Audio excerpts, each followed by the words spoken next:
Welcome to the PlanStrongerTV market update for Wednesday, February 25th, 2026. I'm Anthony Hayes, in for Mr. Holland, joined always by Mr. Robert Mara. Robert, good day. Very good day. It's a good day. Let's see those numbers. Let's put 2025 up on the board. See tons of green there, and we're going to have Kyle slide that over and show 2026. Robert, still a lot of green up on that screen. A couple little pullbacks there from the NASDAQ. Let's jump right into inflation this week. I know last week you hinted at it. You wanted to talk more about it. Last week we talked a lot about rate cuts and where Mr. Powell is sitting with it, if Mr. Warsh is going to be changing things when he gets into play.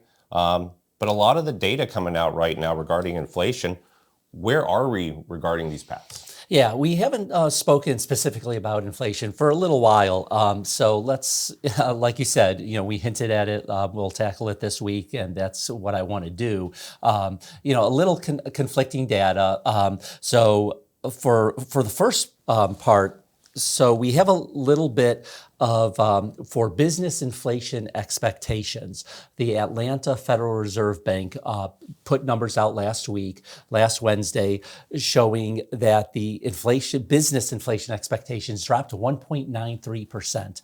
That's below 2% for February. That's below the median pre-pandemic, the average or the median between 2015 and 2019. And we're seeing the same story with Cleveland's Federal Reserve Bank. Their inflation expectations are seen at 3.1%, below the 3.6%, down from 3.9% last year.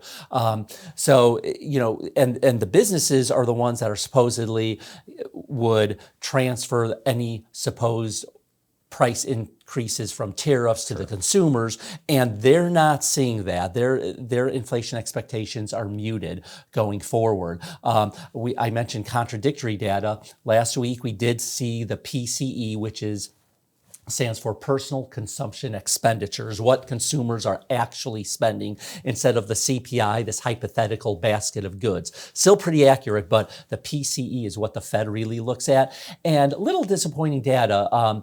We expected a 0.2% increase, and this data, the last data we have, is for December. Expectations month over month were 0.2%.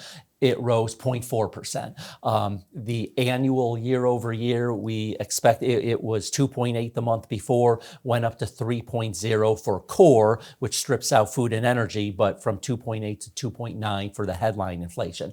So little bit of an increase there for the PCE inflation, but for other inflation metrics, we're seeing very tame, declining inflation. And I might add one last point for the Atlanta's Federal Reserve business inflation expectations. That's dropped 9 out of the last 10 months. So again, a little bit, but our viewers are used to us showing, hey, when we talk about a topic, there are different surveys that attack that same topic, and sometimes the data is just contradictory. Yeah, the data kind of, depending on which one you're looking at, you can either be excited or depressed about it. Exactly. Our headline inflation sitting at 2.4. I know President Trump last night in the State of the Union was saying it was as low as 1.7 on some of his markers. But what other factors and sectors can we really look at to get a better picture of these prices right now? Yeah, so a few things. Number one, housing. Like, for example, in the past week, new home sales beat expectations. Same with building permits, which portend home building in the future. Manufacturing, some metrics showing positive. One metric underperformed, contracted by 0.7%. Forgive me, I don't have that particular metric on hand. But one thing that really kind of stood out at me within the last week or so was several episodes ago, we talked about the Consumer Board's Consumer Confidence Report. We said all 5 of their readings deteriorated, and that report itself was bad news, whereas another confidence indicator, I believe, University of Michigan, showed positive data. But they updated their numbers for the following month. The latest numbers for the consumer confidence from the Consumer Board shows 4 out of 5 categories rebounding, particularly with those of the age group 35 and under, especially Generation Z, showing a lot more confidence moving forward.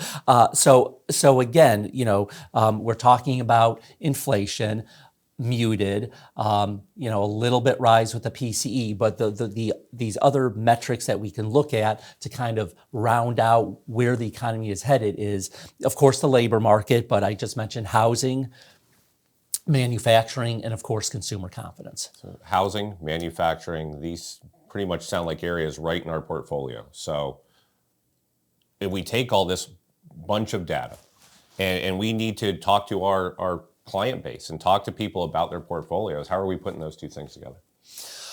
Well, in terms of how they should look at that data and digest it, first and foremost, expect volatility. One big consumer board, consumer confidence numbers come out when we talked about it 3-4 weeks ago. Oh, it was, the worst in 20 years. And, expect market participants to go risk off, sell stocks, down day, down week. But then again, the net following month, it's great, different inflation numbers regarding, PCE, CPI, PPI, all these different metrics. So expect volatility because, the news media, you read online, the headlines, they want to generate clicks. So it's very important for people to always focus on, okay, here's what the day's story is. Let me look at the bigger picture. Let me do my own research. Let me put things in perspective. And if I have a plan, if nothing has changed dramatically, write out the volatility because things smooth over as time goes on after weeks and months. And from what we're seeing, the trend is still upward. So keep things in perspective, stick to your plan, and stay diversified. Your key word there, plan. It's having the plan. And any thoughts on where we're going for next week? Being we gave our guests a preview last time. Oh, wow, you're really putting me in the hot seat. You know what? No, I'm going to see what the data comes out for the rest of this week, early next week, because when you're in this profession, anything can happen with the markets, internally, within or domestically, internationally. So, I'm gonna just kind of look at the data. I'll be like the Fed. I'll be data dependent, and based on what the data shows over the following week, I'll let you know what we're going to be doing next week. We're going to stay diversified on those topics. No matter how, Robert's going to come back with that strong data, and we'll go over it. And that's our best way of helping you plan stronger.